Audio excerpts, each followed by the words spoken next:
This video it's about Teotihuacan and Egypt and Sumer and sacred numbers. The information is given by Valiantor, the scientist and pacifist from Venus, that wrote or dictated this book. Maurice Chatelain, 1984.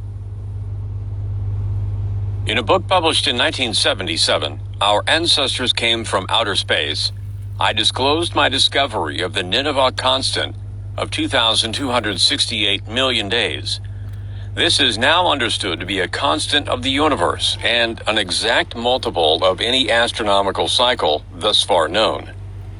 At the time of my discovery, I believed that the 2,268 number was familiar only to and used only by Sumerian and Egyptian astronomers. That was a mistake, as an American scientist named Hugh Hartleson made abundantly clear when his mathematical analysis of the ruins of Teotihuacan showed that the Grand Avenue in the once dominant metropolis near Mexico City had a length of 2,400 meters, or 2,268 ancient Mexican yards. Since the dimensions, in yards, of all the city's buildings, and all the intervals between buildings were exact fractions of 2,268 yards, it became apparent that this number was as familiar to the ancient Mexicans as it was to the Egyptians, who used it to measure volume, and to the Sumerians, who used it to measure time. Awareness that the number 2,268 had been an important measure of space and time gave encouragement to a search for the true origin of the number. According to popular supposition, Teotihuacan was built by the Aztecs. Actually, it could be much older. Until recently, it was almost impossible to measure exact dimensions of the city, or any of the ruined structures that lay within it. Investigations had been attempted without the prerequisite removal of encrusting soil and vegetation, which has been called as strong as steel cable. Subsequent restorations proceeded without anyone bothering to respect the original dimensions. Adding to the confusion were those American books that identified the structures correctly, but gave only approximate dimensions in feet rounded to the nearest foot, enough of a difference to frustrate the efforts of those who sought to prove a precise relationship between the dimensions of the monument and the spaces between them. The research situation was somewhat improved when Swiss scientist Henri Stierlin published a remarkable study of the ruins, in which the dimensions were indicated in meters and centimeters on scaled drawings of the monuments. Thus, it became possible to obtain useful averages between the American dimensions in feet and the Swiss dimensions in meters. Further contributing to improved investigations of Mexican pyramids was a beautiful book published 10 years ago by Peter Tompkins, which included a mathematical analysis of the dimensions by Hugh Harleston. As might be expected in such a case, the dimensions given by Harleston were not exactly the same as those published by Stierlin. Both men found these ruins very difficult to measure, and each one did the work in a slightly different way. Even now, the monuments are not completely free of dirt and debris. The only sure way to obtain exact intervals and dimensions would be to use electronic distance measuring equipment, targeting reflectors placed at the tops and corners of the monuments. Exactly what I'm planning to do as soon as possible. Some of the discrepancies may also have percolated from Harleston's enthusiasm for crediting the architects of Teotihuacan with the knowledge of mathematics they simply did not have. Harleston assumed that all the monuments in the city had been built with a special yard representing the 12th root of 2 meters, or 1.059463 meters. Although I'm willing to accept a likelihood that ancestral Mexicans knew much more about the metric system, as many other ancient civilizations, I cannot believe they could have extracted the 12th root of 2 without access to a very good table of logarithms, or the use of a better than rudimentary calculator. It seems more likely that the builders of Teotihuacan designed the length of their Grand Avenue in such a way that it represented both 2,400 meters and 2,268 yards, thus establishing a yard of 1.0582 meters. If we use this value from the Mexican yard, we find almost exactly the same dimensions, whether indicated in meters by Stirling or indicated in feet by other scientists.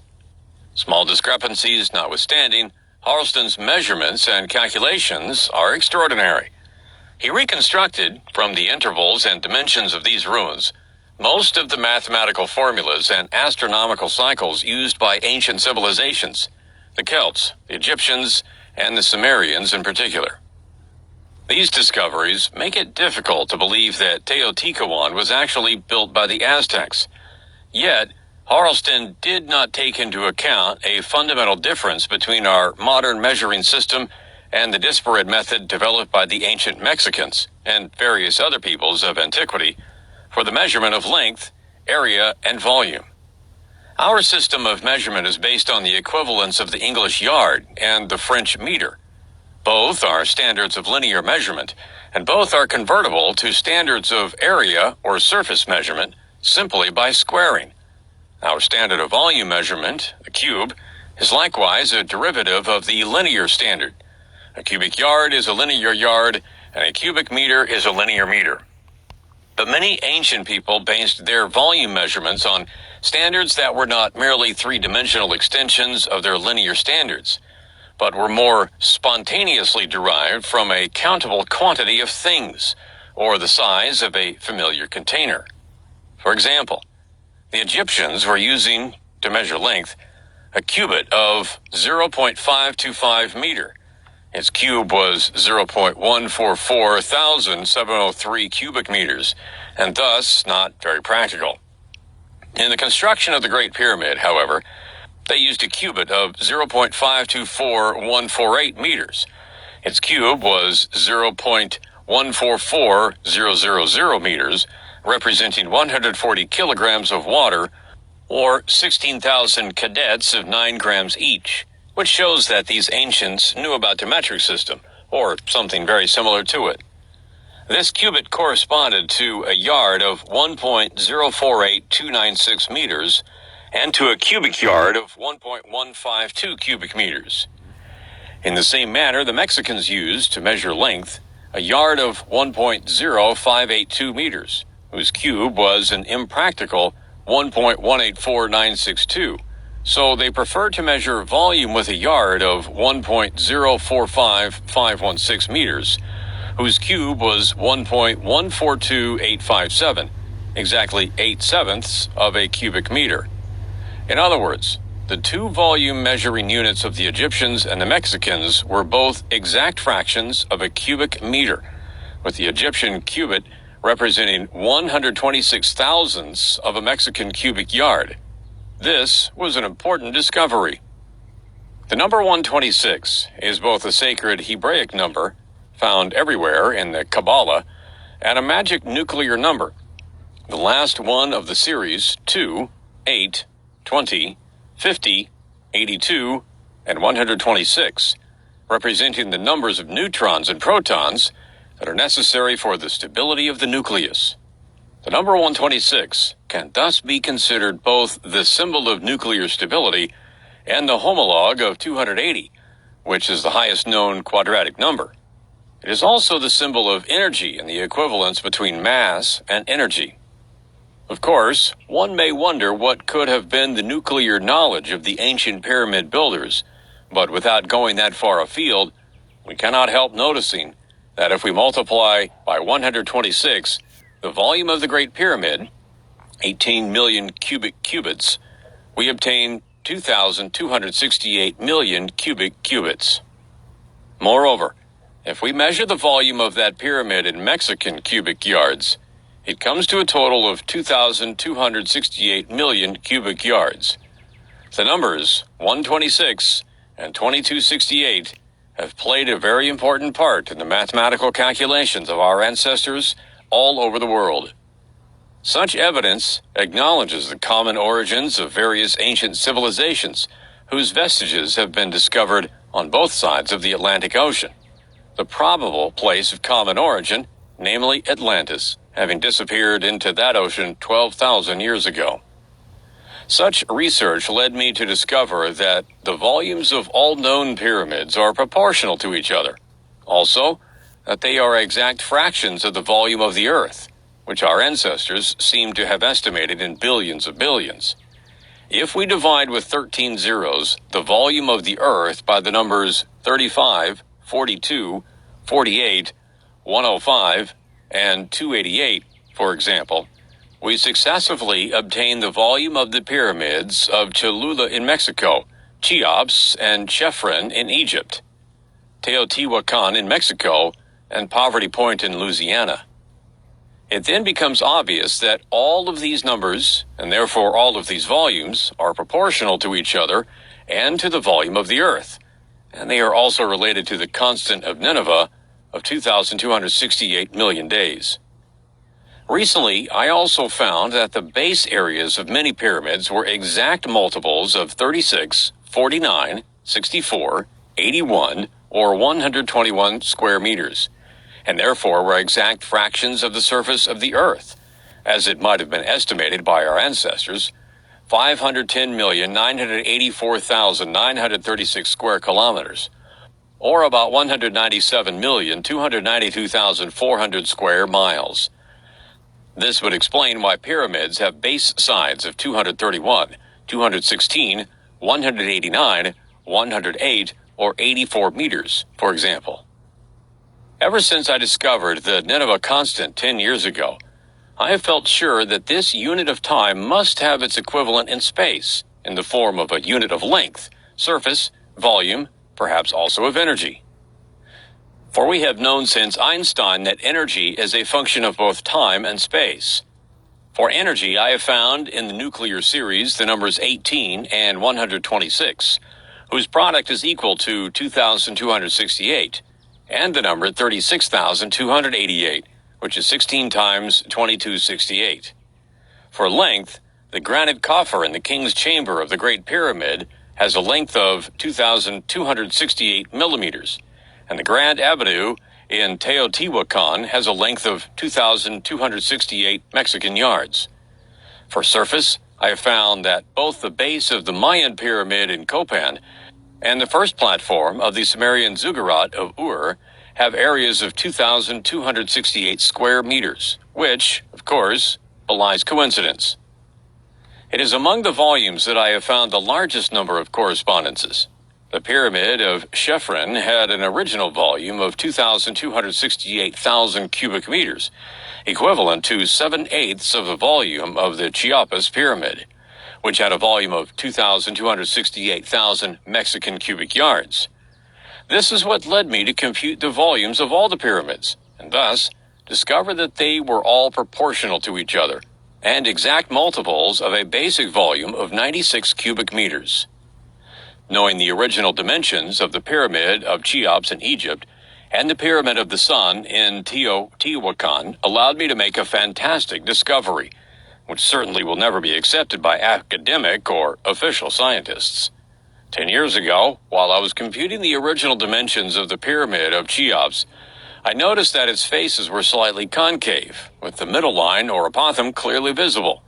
I postulated that the continuation of this line on the northern face beyond the apex should make it possible to find the point of intersection of the line with the celestial equator and to calculate the altitude of that point above the surface of the Earth, or the distance from its center. I felt that such figures might very well have been significant for the ancient Egyptians, too. I further noted that the artificial satellite of the Earth, placed at that distance, 21,000 kilometers from its surface, or 27,400 kilometers from its center, would have a revolution period of 12.3115 hours, exactly one half of the rotation period of Mars, which is 24.6230 hours.